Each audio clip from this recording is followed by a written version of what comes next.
এখানে সকালবেলা জোর কদমে কাজ চলছে। দিদিভাই বসেছে বুনুর ওই জামা কাপড়ের ওই জায়গাটা গোছানোর জন্য, কারণ আমাদের এখানে গরম পড়ে গেছে।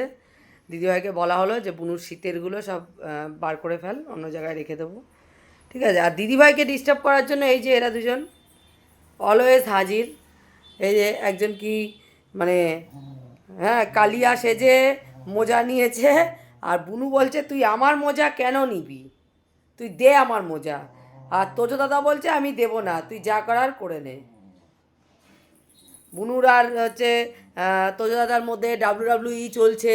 ঠিক আছে, বুনু কিছুতেই হাল ছাড়তে রাজি নয়, শুয়ে পড়ছে কিন্তু তাও মোজা দেবে না। হ্যাঁ, তোজো দাদা বলছে যে আমি পালিয়ে যাবো, তবু তোকে দেবো না।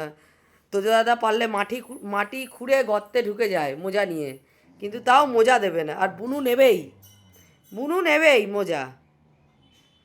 আর তুমি তুমি কাজ চালিয়ে যাও তাড়াতাড়ি, কিন্তু তাড়াতাড়ি এইটা নিয়ে বসে থেকে পড়তে বসতে হবে। আর এই যে